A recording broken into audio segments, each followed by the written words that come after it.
इस कार्यक्रम के पुण्यार्चक हैं श्री लोकेश जैन, अनिलेश जैन, नेही जैन, रिद्धि जैन, अनिलोक जैन। इस कार्यक्रम के निवेदक हैं बाल ब्रह्मचारिणी जयू दीदी, पूनम दीदी, श्री कुंथु सागर विद्या शोध संस्थान आलते, श्री क्षेत्र कुंथुगिरी तीर्थ हाथ कड़ंगले, जिला कोल्हापुर। मंगलम भगवान वीरो मंगलम, गौतमो गणी मंगलम, कुंद कुंदाद्यो जैन धर्मोस्तु मंगलम, सर्वमंगल मांगल्यम सर्वकल्याणकारकम, प्रधानम सर्वधर्मानां जैनम जयतु शासनम।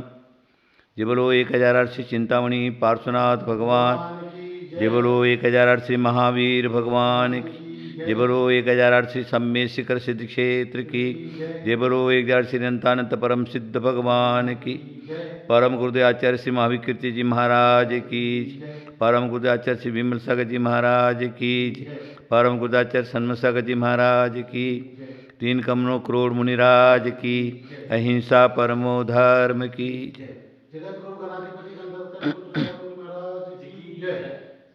हाँ देखिए, आज हम दुखी क्यों हैं, एक विचारणीय विषय है।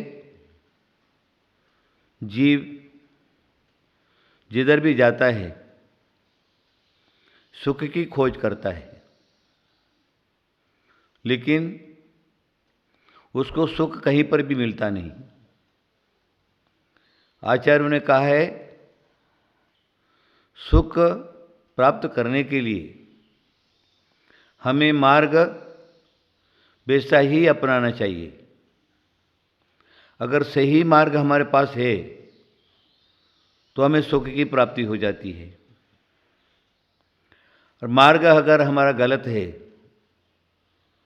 तो सुख की जगह पर दुख की प्राप्ति होती है। जीव संसार परिभ्रमण काल में जहाँ पर भी जाता है वह सुख की खोज करता है, मुझे सुख चाहिए, मुझे सुख चाहिए, मुझे सुख चाहिए। लेकिन अभी तक उसको सुख की प्राप्ति क्यों नहीं हुई, शांति की प्राप्ति क्यों नहीं हुई, ये एक विचारणीय विषय है। देखिए भव्यात्माओं, हमें क्या करना है, हमें सही मार्ग अपनाना है। सही मार्ग बताने वाले जो गुरुजन हैं उनकी शरण में जाना है। सही मार्ग सुख का मात्र गुरुजन ही बता सकते हैं। हम गुरुजनों की शरण में जाएं, उनके पास बैठें और उनसे पूछें, भगवान मैं संसार में भटक रहा हूं और जिधर जाता हूं उधर दुख ही दुख मिलता है। देखिए, हमारे कुंद स्वामी ने समयसार की चौथी गाथा प्रस्तुत किया है। शिष्य आचार्य परमेश जी के चरणों में बैठा हुआ है और शिष्य प्रश्न करता है, भगवान काम भोग बंद कहा सुलभम। काम भोग बंद की कथा सुलभ है, जिधर भी हम जाते हैं उसकी प्राप्ति सुलभ हो जाती है। किंतु जो आत्मतत्व की बात है, सुख की बात है, वो हमें जल्दी से जल्दी क्यों नहीं प्राप्त होती है। तब कुंद भगवान ने शुद्ध परिचिदान भूया सव स्वीकाम भोग बंद कहा, ये गाता दे दिया। शुद्ध परिचिदानुभूवा, काम भोग बंद की कथा सुनी है और अनुभव में दिया है। शुद्ध परिचिदानुभूता और परिचित है, और जिधर जाओ उधर वही वही सुनने को मिलता है, इसलिए सुलभ है। लेकिन जहाँ सुख की बात है, शांति की बात है, आत्मा की बात है, आत्मिक सुख की बात है, उसने न कभी सुना है और न ही ऐसे निमित्तों के पास गया है और न ऐसा कभी प्रयत्न किया है। इसलिए काम भोग बंध की कथा तो सुलभ है, लेकिन आत्मिक सुख की बात जो है वह सुलभ नहीं है, दुर्लभ है। मेरे कहने का यही एक मतलब है। संसारी जीव काम भोग बंध की कथा जो है उसमें रचा पचा है, उसमें उसकी आसक्ति है, उसी की ओर उसका बढ़ना है और प्रयत्न पुरुषार्थ भी उसका उसी रूप में हो रहा है। इसलिए जो हम चाहते हैं उसका मार्ग अगर हमने नहीं अपनाया तो हमें वो प्राप्त नहीं हो सकता। हमको जो चाहिए उसी मार्ग पर हमको जाना पड़ेगा। उदाहरण के लिए, अगर हमको सम्य शिखर जाना है तो सम्य शिखर का क्या मार्ग है, उसी मार्ग पर अगर हम जाएंगे तो हमें सम्य शिखर की प्राप्ति हो जाएगी। हमें दिल्ली जाना है तो दिल्ली का मार्ग अपनाना पड़ेगा। मद्रास जाना है तो मद्रास का मार्ग अपनाना पड़ेगा। कहने का मतलब क्या है, जहाँ हमको जाना है वहाँ वही मार्ग हमको अपनाना पड़ेगा। अगर वो मार्ग सही मिल गया, बताने वाला सही हुआ, तो हम जिस स्थान पर जाना चाहते हैं वहाँ हम पहुँच सकते हैं, नहीं तो नहीं पहुँच सकते। मैं आपको श्रृंखला पहली उपदेश का एक उदाहरण प्रस्तुत करता हूँ। आज हम सब लोग गलत मार्ग पर चढ़ गए। हमारा मार्ग सही नहीं है। हमारा संयम बिगड़ा, हमारा चारित्र बिगड़ा, हमारा रहन सहन बिगड़ा और हमारा खान पान बिगड़ा। उसके कारण सही मार्ग पर हम जाना भी चाहते हैं तो भी जा नहीं पाते। हमें सही मार्ग के लिए जो जो निमित्त कारण हैं उन निमित्त कारणों को हमें मिलाना पड़ेगा, तो हमारे कार्य की सिद्धि हो सकती है। देखिए, हमारी जो भी मानसिकता है, हमारा व्यवहार है, हमारा चारित्र है, हमारा संयम है, हमारा खान पीन पान है। चलो मैं बाकी सब बातों को अलग रखते हुए आज सिर्फ लोगों के खान पान पर प्रकाश डालता हूँ। नीतिकारों ने कहा है, जैसा खावे अन्न वैसा होवे मन, जैसे पीवे पानी वैसी बोले वाणी। जैसा खावे अन्न, अगर हमारा अन्न जो है खराब है, अच्छा नहीं है, सात्विक नहीं है, तो हमारा मन भी सही नहीं हो सकता। हमारा मन जो है अगर सही रखने के लिए हमें हमारा खान पान शुद्ध रखना पड़ेगा। जैसा खावे अन्न वैसा हुए मन, और जैसा पीवे पानी वैसी बोले वाणी। पानी जैसा पीता है वैसी हमारे मुंह से वाणी निकलती है। इसलिए सर्वप्रथम हम लोगों को अपने खान पान की शुद्धि रखना परम आवश्यक है, क्योंकि हमारी जो मानसिक क्रियाएं हैं उसके ऊपर उसका असर पड़ता है। अगर हमने अभक्ष्य खाया है तो हमारी मानसिकता कभी ठीक नहीं हो सकती, हमारा धर्म सही रूप में नहीं हो सकता, मोक्ष मार्ग की तरफ हमारी गाड़ी नहीं बढ़ सकती। वर्तमान में लोगों का जो है वो खान पान बिगड़ गया है। चाय जहाँ खाता है, चाय जैसा खाता है, चाहे जिसके हाथ का खाता है, आजकल अगर आप जाते हैं बाजार में तो अनेक प्रकार के अशुद्ध पदार्थ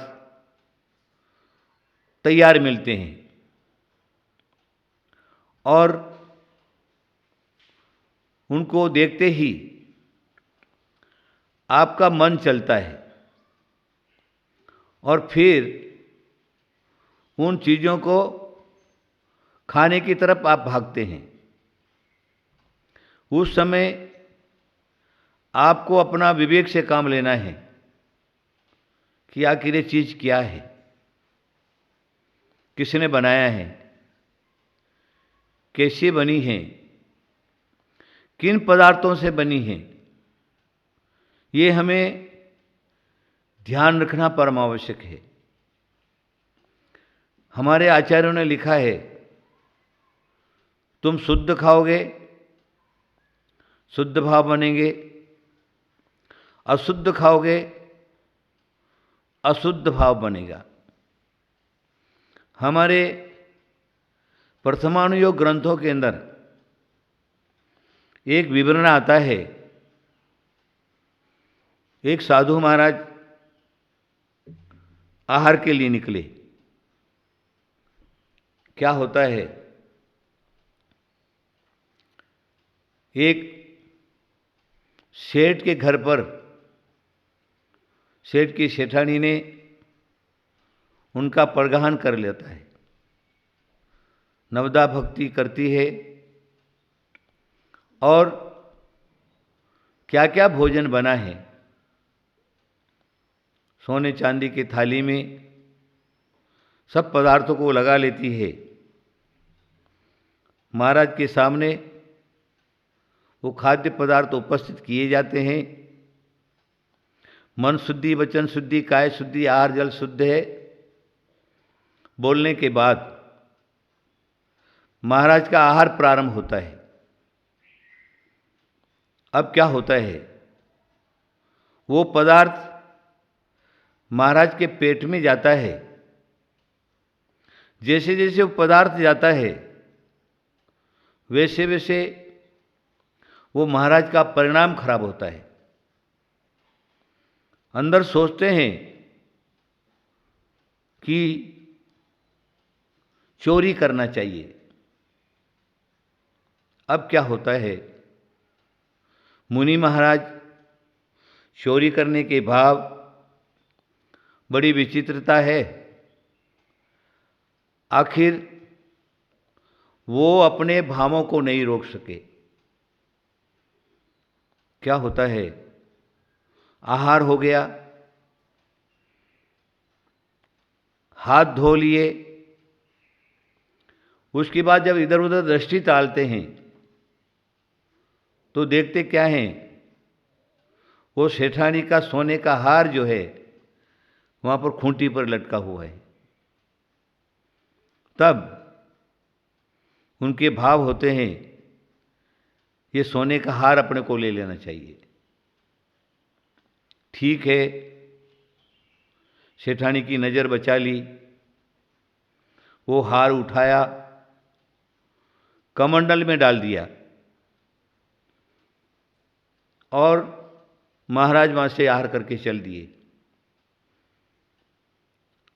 पहुँचे, संघ में पहुँचे। जब वो ध्यान करने के लिए बैठे तब उनके दिमाग में आया कि अरे मैं तो साधु हूं, और साधु होने के बाद जो क्या है, ये चोरी करने का कार्य मैंने कर लिया। मैं तो अचौर्य व्रत का धारण करने वाला महाव्रती हूं, और ये अकार्य मेरे से कैसे संपन्न हुआ। हाय हाय, अच्छा नहीं हुआ। पश्चाताप करने लगे, गुरु के चरणों में पहुंचे। गुरु के चरणों में पहुंचने के बाद आलोचना करते हैं, भगवान इस प्रकार की घटना हो चुकी है, अब मैं क्या करूं। इधर ये हो रहा है, उधर सेठानी अपने काम से निवृत्त हुई। उसने अपना हार देखा तो खूंटी पर हार नहीं था। तब बड़ी सोची समझी, ढूंढा, कहीं पर भी नहीं मिला। सेठ जब भोजन के लिए आए, सेठानी ने सेठ के सामने बात रखी, किस प्रकार मेरे सोने का हार लगा हुआ था और वो सोने का हार अब नहीं मिल रहा है, इसलिए मेरा सोने का हार मुझको मिलना चाहिए। सेठ बोलता है, अरे सेठानी, अपने घर के अंदर कौन आया? बोले मुनिराज आए थे, आर किया और चले गए। सेठानी को शंका होती है, कोई आया नहीं और हार कौन लेकर के जा सकता है? हो सकता कहीं मुनि महाराज तो नहीं लेके जावे। सेठानी के सामने, सेठानी ने सेठ के सामने वो बात रखी। तब सेठ कहने लगे, अरे कैसी तो बात करती, तो मुनि महाराज की इतनी भक्त और मुनि महाराज के ऊपर शंका करती है। नहीं नहीं, हो सकता कुछ न कुछ तो मुझको नजर आता है। आप उनके गुरु के पास जाइए और इस प्रकार इस घटना को उनके गुरु के सामने रखिए। तब वो सेठ जा रहे हैं, उधर गुरु मुनिराज को कहते हैं, अरे साधु, तुम्हारे से अकार्य हो गया है, धर्म की प्रभावना अप्रभावना नहीं हो, लोगों के विश्वास खत्म नहीं हो, इसलिए तुम क्या करो, ये हार को ले जा करके उनको दे करके आ जाओ, चुपचाप दे करके आ जाओ। तब वो उधर से हार लेकर के आ रहे, दोनों की रास्ते में भेंट हो गई। सेठ ने चरणों में नमस्कार किया, चरण स्पर्श किए। सेठ पूछने लगी, महाराज जी कहाँ जा रहे? महाराज पूछते, सेठ तुम कहाँ जा रहे? अरे बोले, महाराज जी बात मत पूछो, मेरे घर में इस प्रकार का सोने का हार सेठानी का था, उसकी चोरी हो गई है, इसलिए मैं तुम्हारे गुरु को पूछने के लिए जा रहा हूं कि आखिर मेरा हार वो किसने लिया। तब मुनिराज कहने लगे, अरे सेठ, ये तुम्हारा हार मेरी गलती से मेरे कमंडल में आया है, मैंने उसको उठाया है, इसलिए तुम सबसे पहले ये हार तुम अपने हाथ में पकड़ो। सेठ के हाथ में मुनिराज ने हार पकड़ा दिया। सेठ मुनिराज का चेहरा देखने लगे, आश्चर्यचकित हुए कि महाव्रती ये कैसे कैसे कर सकते हैं। तब मुनिराज कहने लगे, सेठ तुम्हारा हार तुमको मिल गया ना? बोले हाँ मिल गया, अब तुम चलो हमारे गुरु के पास। तब गुरु के पास उसको लेके जाते। गुरु कहते हैं कि जो अकार्य है वो हो चुका, लेकिन महाव्रती ऐसा काम नहीं कर सकते, इसमें कोई न कोई कारण होना चाहिए। तब उस सेठ से पूछा, सेठ एक बात बताओ, तुम धंधा क्या करते हो, तुम्हारा व्यापार क्या है? तब वो सेठ कहने लगा, महाराज मेरे व्यापार की बात मत पूछो, मेरी दुकान रात को 12 बजे खुलती है और 5 बजे बंद हो जाती है। उसमें क्या करते हो? जो चोर लोग जो हैं वो चोरी करके जो सामान लेकर के आते हैं उसको मैं सस्ते में ले लेता हूँ और फिर उसको बिक्री कर देता हूँ। ये मेरा व्यापार है। तब गुरु महाराज कहने लगे, अरे सेठ, यही एक कारण है। तुम्हारा चोरी करने के व्यापार से धनार्जन किया, उस धन से तुमने मुनिराज को आहार दिया, उस पदार्थ से, इसलिए मुनिराज के भाव चोरी करने के हुए। अभी एक दृष्टांत है, कहानी है। उसी प्रकार एक मुनिराज महाव्रती, मोक्ष मार्ग की तरफ बढ़ने वाले, इस प्रकार के जो संत हैं, साधक हैं, उनके ऊपर भी वकूफ भोजन का प्रभाव पड़ सकता है। उनके ऊपर पड़ा और उन्होंने चोरी की, इस प्रकार का अकार्य हो गया। अभी आप सोच लीजिए, आज वर्तमान में हम धन के पीछे लगे हुए हैं। वो धन किसी भी रूप में हमको प्राप्त होगा, लेकिन हम करते हैं, धनवान बनते हैं और उसके बाद क्या करते हैं, वो धन हम अगर धर्म में खर्चा कर दिया अथवा मुनि महाराज साधु संतों की व्यवस्था में उसको खर्चा किया, तो क्या होगा? जिस परिणामों से तुमने वो धन कमाया है, उसका प्रभाव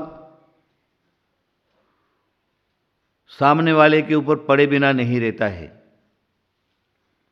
तो आज के लोग जो क्या हैं, खाने के प्रति भागते हैं, जीवालंपटी हो गए हैं, और क्या खाना चाहिए और क्या नहीं खाना चाहिए उनको उसका ध्यान नहीं रहता। खा लेंगे, लेकिन उस खाने का प्रभाव उनके तन के ऊपर पड़ेगा, मन के ऊपर पड़ेगा, स्वास्थ्य खराब रहेगा। देखिए, वर्तमान में अगर देखा जाता है, एक समय वैसा था जो 2, 4, 10, 20 गांवों के बीच में एक हॉस्पिटल रहता था, और वो भी आयुर्वेदिक शुद्ध औषधियों का।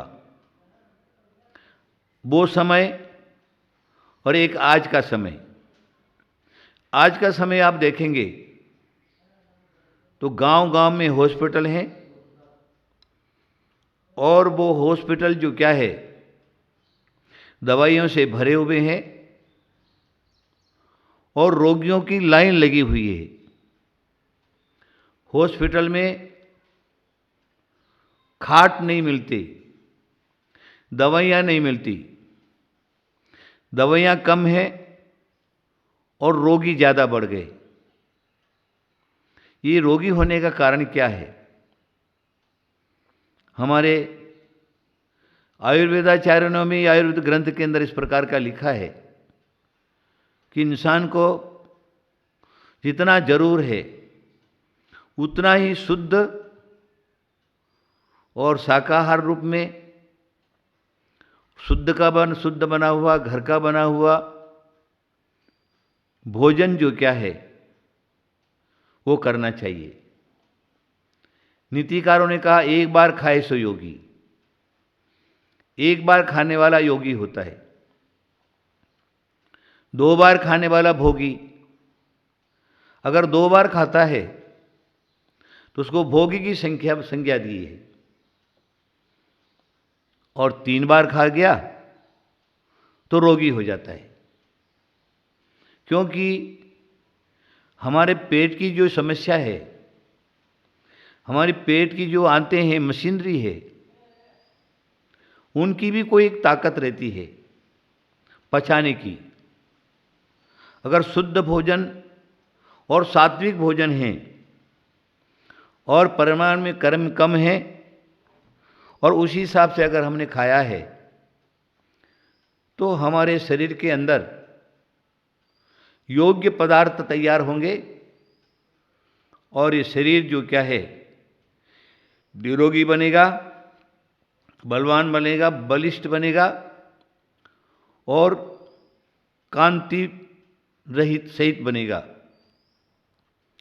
और उसके बाद अगर तुमने जो क्या है 2 बार खाना शुरू कर दिया तो हमारे आचार्यों ने लिखा है चलो 2 बार खाने में भी 1 बार तुम्हारा ये शरीर एडजस्ट कर लेगा, लेकिन उससे ज़्यादा तुमने खाने का काम किया, अगर ज़्यादा लोड डाला तो ये मशीनरी जो क्या है पाचन शक्ति बिगड़ जाएगी, आप रोगी हो जाएंगे और नाना प्रकार के रोगों की उत्पत्ति आपके शरीर में हो जाएगी और फिर ये शरीर काम करना बंद कर देगा और तुम्हारे शरीर में अनेक प्रकार की आदि व्याधियां उत्पन्न हो जाएगी और फिर जो क्या है आपको मरने से कोई नहीं बचा सकता। शारीरिक जो सुख है वो तुम्हारा बिगड़ जाएगा, आपको कोई बचाने में समर्थ नहीं होगा। इसलिए आयुर्वेद का भी इस प्रकार का नियम है, तुम सीमित खाओ और शुद्ध खाओ, शुद्ध बना हुआ खाओ, घर का बना हुआ खाओ, बाजार की कोई भी चीज़ जो है उसका उपयोग मत करिए, नहीं तो ये शरीर तुम्हारा जवाब दे देगा और तुमको रोगी बना देगा और ऐसे ऐसे असाध्य रोग भी तुम्हारे शरीर में हो जाएंगे जिसका निवारण अच्छे अच्छे डॉक्टर भी, वैद्य भी जिसका निवारण नहीं कर सकेंगे और आखिर तुमको मरणासन होना पड़ेगा। देखिए संसार में हम जिधर दृष्टि डालोगे उधर सिर्फ घर घर के अंदर रोगी ही रोगी भरे हुए हैं। घर के अंदर एक अलमारी पूरी की पूरी 4 घर के मेंबर हैं, चारों प्रकार की दवाइयाँ और पूरी अलमारी दवाइयों से भरी हुई है। ये स्थिति अभी हमारे वर्तमान में है। इसीलिए नीतिकारों ने कहा जैसा खावे अन्न, तुम अन्न जो खाते हो उसका शुद्धिकरण अवश्य होना चाहिए, रहना चाहिए। इसलिए हमारे जैन धर्म में साधु संतों की जो चर्या है वो साधु संतों की चर्या में सिर्फ एक बार भोजन करने का विधान है और वो एक बार भोजन भी सात्विक शुद्ध बना हुआ और शुद्ध लोगों से के हाथ का बना हुआ साधु संत भोजन करते हैं। इस प्रकार का भोजन अगर साधु संत खाते हैं तो उनकी दिनचर्या ज्ञान ध्यान तपोरक्त की जो चर्या है वो शुद्ध बनी रहती है, किसी प्रकार का कोई अड़चन नहीं रहता है, उनका शरीर निरोगी बना रहता है और ज्ञान ध्यान करके स्वर्ग और मोक्ष की प्राप्ति कर लेते हैं। मेरा क्या कहना है, आप क्या करिए, मेरा जो मेन पॉइंट है वह यही है कि आप अपने भोजन के ऊपर ध्यान दीजिए। मुझे क्या खाना चाहिए, कैसा खाना चाहिए, किसके हाथ का बना हुआ खाना चाहिए। हमारे साधु परंपरा में पहले प्राचीन जो आचार्य प्रमेश जी हुए, जब उत्तर भारत में उन्होंने विहार किया तो ये एक समस्या खड़ी रही कि किसके हाथ का भोजन लेंगे, महाराज किसके हाथ से आहार लेना। तब क्योंकि वृत्ति तो मिलेंगे नहीं, तब एक शुद्ध जल का त्याग करके एक पॉइंट जो है तैयार हुआ। शुद्ध जल का त्याग, अशुद्ध जल का त्याग। जो अशुद्ध जल है, अशुद्ध खान पान है, उसका त्याग करे, वही साधु संतों को आहार दे सकता है। उसका नाम रखा शूद्र जल त्याग। उसका अर्थ क्या था? जो रात्रि भोजन का त्यागी हो, पानी छान करके पीने वाला हो, और मद्य मांस मधु का जीवन भर का त्यागी हो, और मद्य मांस का सेवन करने वाला जो है वो भी मुनिराज को, साधु संतों को आहार नहीं दे सकता। इस प्रकार का नियम करा करके और हमारे आचार्य शांति सागर महाराज से लगा करके, आचार्य महावीर कीर्ति जी से लगा करके, आचार्य विमल सागर जी महाराज से लगा करके, बड़े बड़े जो संत हैं उन सभी संतों ने उस नियम को निभाया और स्वयं भी शुद्ध खाए, और जो अशुद्ध खाने वाले हैं उनके हाथ का खाने का त्याग कराए। देखिए, वर्तमान में अगर आप देखते हैं तो आज हम सब लोग कुछ भी खाते और कुछ भी पीते हैं। जो मिल गया, जैसा मिल गया, मात्र खाने से काम, खाने से काम, खाने से काम। देखिए, यह एक दुर्गति का कारण है। मैं भी ये सोचता हूँ, वर्तमान में इतने सारे लोग हैं, जैनी लोग, और बड़ी बड़ी धार्मिक की क्रिया करते हैं, मंदिर में जाकर के अभिषेक करते हैं, पूजा करते हैं, मंत्रानुष्ठान करते हैं। ये सारी की सारी क्रियाएं तो करते, लेकिन उनको अभी तक फल क्यों नहीं मिल रहा? इतना करने के बाद भी दुखी क्यों, रोगी क्यों? सर्वत्र देखा जाता है। उसका मेन पॉइंट जो है वो वही है, हमारे पेट के अंदर मनुष्य का पेट जो है वह अब एक कब्रिस्तान बना हुआ। कब्रिस्तान जानते हैं आप लोग? यहाँ पर व्यक्ति का डेथ होकर मर गया तो उसको दफना दिया जाता है, जमीन के अंदर खड्डा खोद करके उसको डाल दिया जाता है, उसको कब्रिस्तान कहा। उसी प्रकार वर्तमान में मानव का पेट जो है वो कब्रिस्तान के बराबर हो गया, क्योंकि आज हमारा जो भोजनचर्या है, खान पान की चर्या है, वो जीवों के शरीर से उत्पन्न हुआ है। अनेक प्रकार के जीवों का घात उसमें है, और वो जीव हैं, कीटाणु हैं, हमारे भोजन के साथ मिश्रित होकर के हमारे पेट में चले जाते हैं, और वो हमारे शरीर में अनेक प्रकार का रोग उत्पन्न कर देते, और उनकी मानसिकता भी खराब हो जाती है।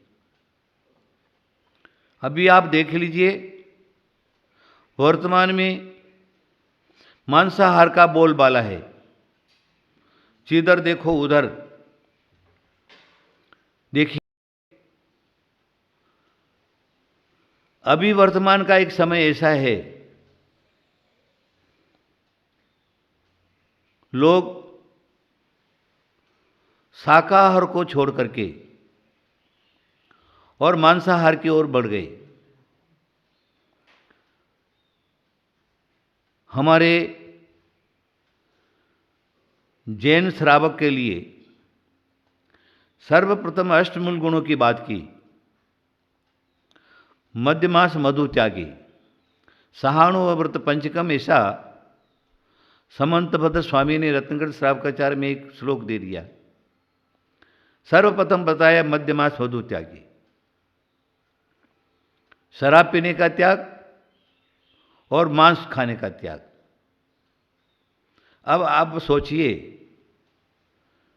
मांस किसको कहा?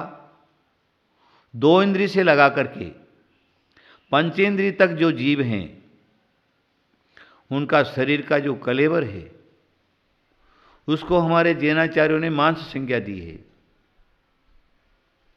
अब अगर हम उसका ध्यान नहीं रखते हैं तो हमें मांस खाने का दोष लगता है। बाजार के लिक्विड आप लोग पीते हैं, कभी आप कंपनियों में जाकर के जांच किया इन लिक्विडों में क्या है? तो अगर देखा जाएगा, पाया जाएगा, तो जो रंग बिरंगी जो बोतलें हैं उसका पानी है, खूब अच्छी तरह से पीते हैं आप, लेकिन निश्चित रूप में किसी में 10%, किसी में 20% अल्कोहल पड़ा ही रहता है। अल्कोहल कहते हैं शराब को, और वो शरीर में गया तो वो अपना कुछ न कुछ काम करेगा ही, मति भ्रष्ट करेगा ही करेगा। और साक्षात जो शराब पीते हैं उनकी तो कहनी ही क्या है।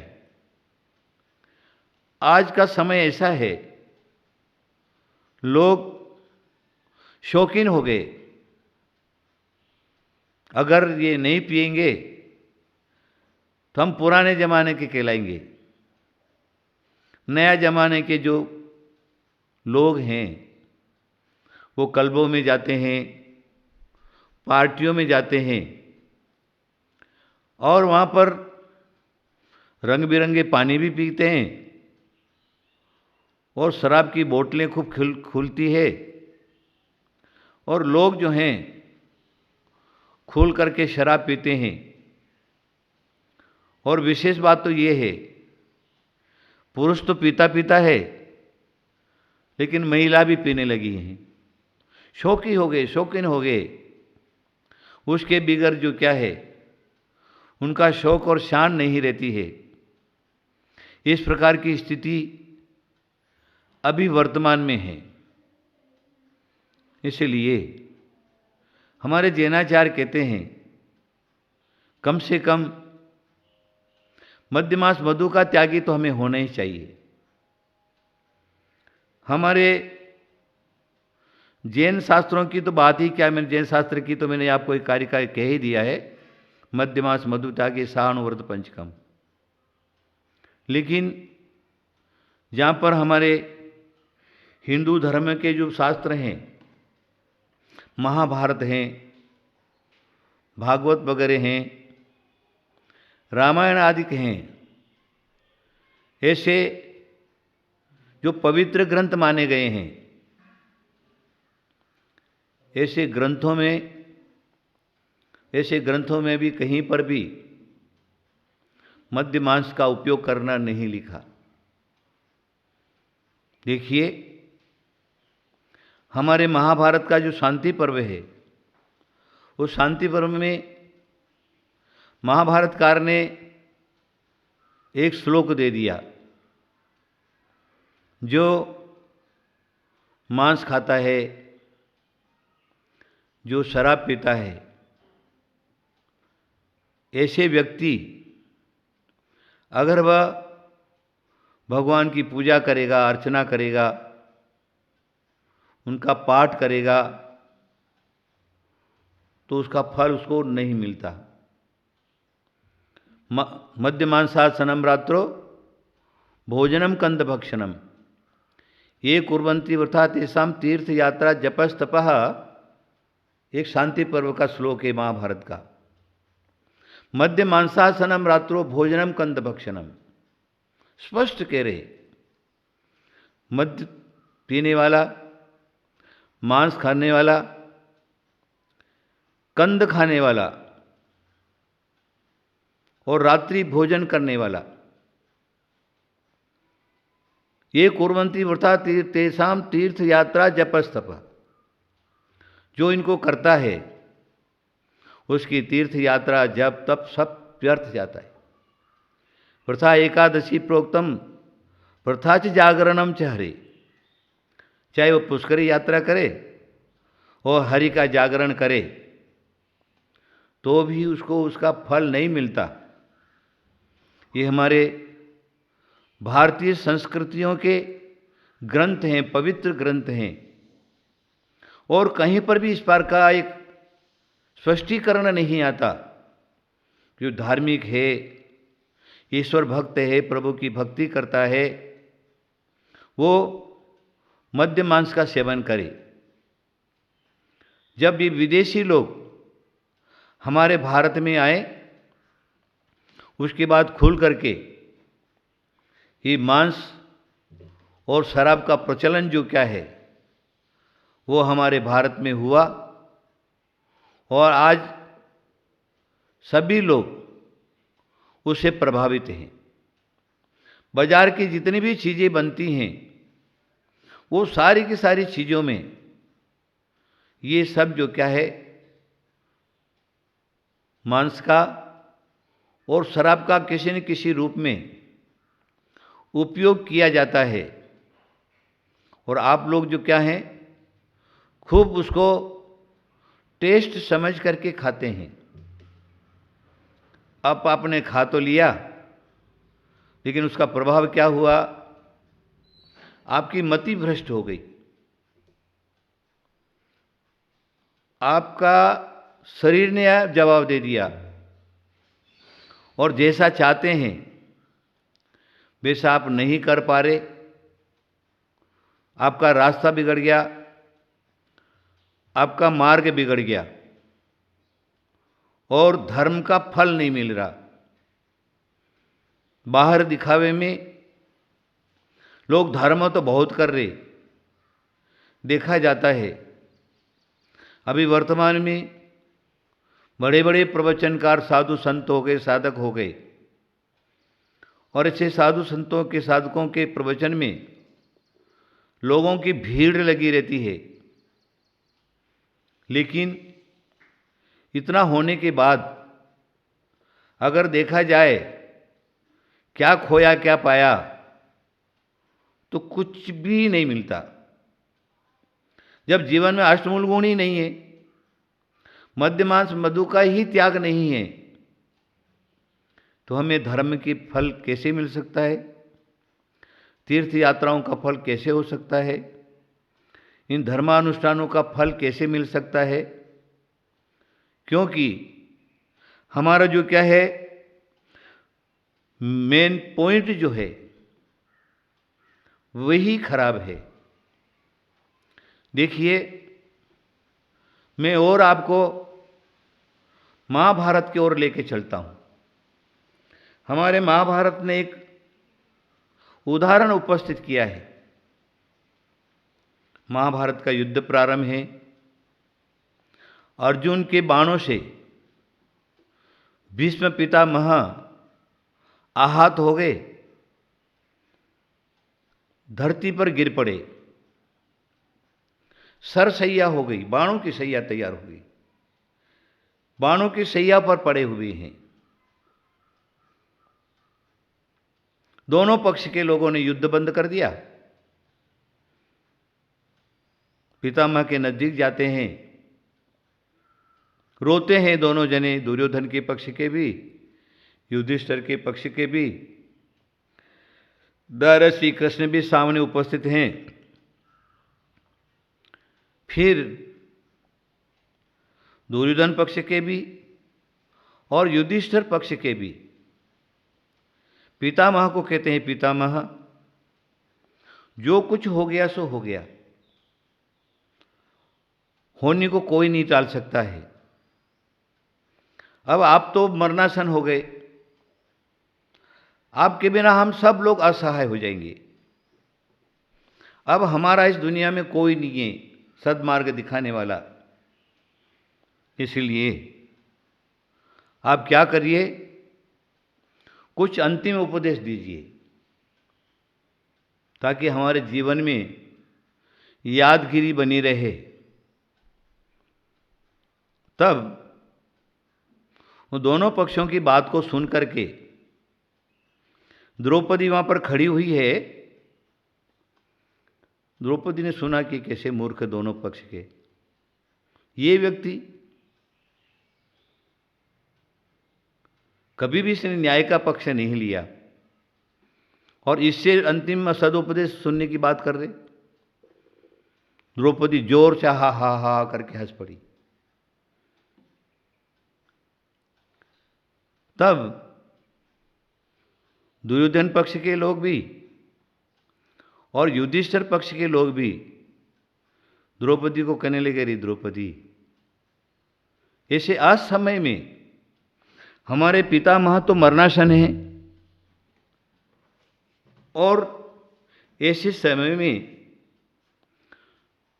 शोक करना चाहिए, दुख व्यक्त करना चाहिए, वो तो नहीं कर रही और तुम तो हंस रही है। क्यों हंस रही? तब भीष्म पितामह जो है दोनों को कहते, शांत रहो शांत रहो शांत रहो। अरे ये क्यों हंस रही है, इसका मतलब मैं समझ गया। बोले अच्छा चलो आप ही बता दीजिए, ये द्रौपदी असमय में क्यों हंसी? तो वो भीष्म पितामह कहते हैं कि अरे पांडवों कौरवों, मैं भीष्म पितामह हूं, प्राचीन वृद्ध आदमी हूं, राजनीति का जानकार हूं, धर्म नीति का जानकार हूं, युद्ध नीति का जानकार हूं। इतना होने पर भी क्या है, ये इसलिए हंस रही है, मैंने कभी भी न्याय मार्ग का शरण नहीं लिया, न्याय मार्ग को नहीं अपनाया, इसलिए हंस रही। पांडवों ने अपना योग्य जो है न्याय नीति से जो राज्य चाहिए, वो राज्य की प्राप्ति के लिए धृतराष्ट्र से जब याचना की और मैं वहां पर बैठा हुआ था तो भी मैंने पांडवों को राज्य नहीं दिलवाया, इसलिए द्रौपदी हंस रही। उसके बाद जब राजसभा लगी हुई, दूध कीड़ा हो चुकी, दूध कीड़ा में भी मैंने मना नहीं किया कि दूध कीड़ा जो है, जुआ जो है वो जीव को दुख की तरफ ले जाता है, मैंने मना नहीं किया। और जब दुशासन ने, दुर्योधन ने सती द्रौपदी को बाल पकड़ करके सभा में खींच करके लाने की जो क्रियाएं की, उस समय भी मैं वहां पर बैठा हुआ था, तो भी मैंने दुर्योधन के पक्ष को, दुशासन को मैंने डांटा नहीं, उसको रोका नहीं। इसलिए द्रौपदी हंस रही, बोले कैसा मूर्ख है ये। उसके बाद महाभारत के युद्ध की तैयारी हो गई, दोनों तरफ से युद्ध के लिए खड़े हैं। उसके बाद भी मैंने उस युद्ध, चाहे मैं चाहता था तो युद्ध रोक सकता था, लेकिन उस युद्ध को मैंने नहीं रोका, इसलिए द्रौपदी हंस रही है। लास्ट पॉइंट की बात क्या है देख लीजिए, ये उदाहरण कहानी है। लास्ट पितामह क्या कहते हैं, क्या रे द्रौपदी, उस समय वैसी मेरी बुद्धि थी। बोले कारण क्या? वह कारण दुर्योधन का अन्न खाता था, कौरवों का अन्न खाता था, वो अन्याय पक्ष का जो अन्न है उसको मैंने खाया। इसके कारण मेरी बुद्धि जो क्या है, न्याय करने की बुद्धि नहीं हुई, अन्याय बुद्धि हो गई थी, मैं न्याय नहीं कर पाया। लेकिन द्रौपदी, अब बात पलट गई। अब क्या हुआ है, अर्जुन का बाण लग लग करके जो मेरे शरीर के अंदर अन्याय पक्ष का जो रक्त बना हुआ था, वो सारा का सारा रक्त निकल गया। अब शुद्ध रक्त रह गया है। इसलिए हे द्रौपदी, अब मैं उपदेश करने के लायक हो गया। आप सब लोग समझ गए होंगे। उदाहरण की जगह पर है, कहानी की जगह पर है। लेकिन ये बात जो है, धर्मशास्त्रकारों ने भी, महाभारतकारों ने भी इस बात को स्वीकार किया है कि जो शुद्ध भोजन जो है वो शुद्धता रखता है। न्याय से कमाया हुआ, अनीति से कमाया हुआ, चोरी से कमाया हुआ, पाप से कमाया हुआ जो धन है, वो धन के द्वारा, वो धन से उपार्जित अगर एक कण भी हमारे पेट में जाता है तो उसका प्रभाव पड़े बिना नहीं रहता है। इसीलिए हमें क्या करना है, मैं सिर्फ इन उदाहरणों से एक ही बात कहूँगा। आज हमारे चैनलों के माध्यम है और बड़े बड़े संत जो हैं धर्म की बात कहते हैं, समाज सुधार की बात कहते हैं, संयम और चारित्र्य की बात कहते हैं। उसकी कोई कमी नहीं है। लेकिन कमी किस बात की है? लोग क्या करते, सुनते हैं, सिर्फ कान पवित्र करते, भीड़ इकट्ठी करते और महाराज का प्रवचन हुआ, ताली बजाई, वापस अपने घर पर चले गए। लेकिन अपने जीवन में जो खोटी आदतें पड़ी हुई है, उस आदतों को नहीं सुधारते। खुलेआम शराब पीते हैं, खुलेआम मांसाहार करते। मैं मेन पॉइंट पर आता हूं। अभी वर्तमान में 1.5 साल 2 साल जो चल रहा, ये 1.5 साल 2 साल के अंदर विदेशी जो रोग है वो हमारे भारत में आया। कोरोना वायरस महामारी रोग, उससे भारतवासी सारे के सारे करीब करीब ग्रसित हो गए। और दूसरी लहर में लाखों की तादाद में लोग मर गए, घर के घर बर्बाद हो गए, घर में कोई रहा ही नहीं, समझ लीजिए। तन मन धन से नष्ट हो गए। और ऐसी परिस्थिति अभी वर्तमान में है कि सभी लोग भयभीत हैं कि अब कब हम मरने वाले, कब हम मरने वाले, कब हम मरने वाले। सोच लीजिए आप। जहाँ तक मैंने देखा है, मैंने सुना है, मैंने पढ़ा है, धर्मशास्त्र का चिंतन और मनन किया है, सिर्फ एक ही बात मेरे को समझ में आता है, देखा है मैंने, और शास्त्रों में, पुराणों में भी पाया जाता है। जब जब भी ये पृथ्वी के लोग अन्याय, अनीति, पापाचरण की तरफ बढ़ जाते हैं, जीव जीव को नहीं समझता, एक दूसरे को मार करके खाने की तरफ उतारू हो जाते हैं। इस प्रकार का पृथ्वी पर जब पाप बढ़ जाता है, तब उस पाप को धोने के लिए, पापियों को दंड देने के लिए ये इस प्रकार की परिस्थिति उपस्थित हो जाती है, जिसको कोई बचाने वाला नहीं रहता, कोई उसको सहारा देने वाला नहीं रहता, कोई उसको सांत्वना देने वाला नहीं रहता। एक दूसरे से अलग हो जाते, जीव अकेला पड़ जाता है और उसकी दुर्दशा होती है।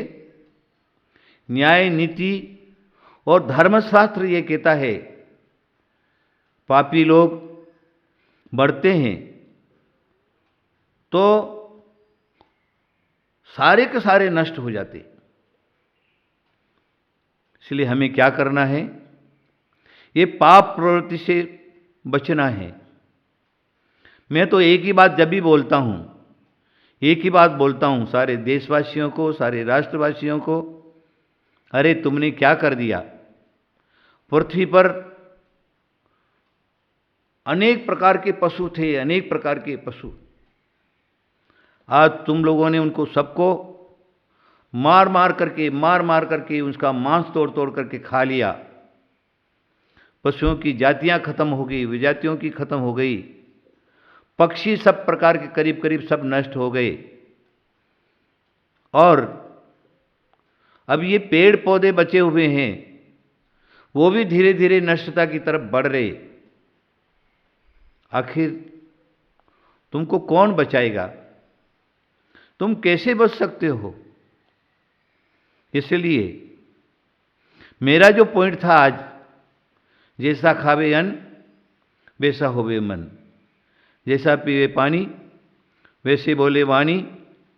हमें ये ध्यान में रखना है कि अगर हमको स्वयं की रक्षा करना है तो हम क्या करें, सदाचार प्रवृत्ति बनाएं और शाकाहार की तरफ बढ़ें, मांसाहार को छोड़ दें, जीवदया का पालन करें, अहिंसा का पालन करें।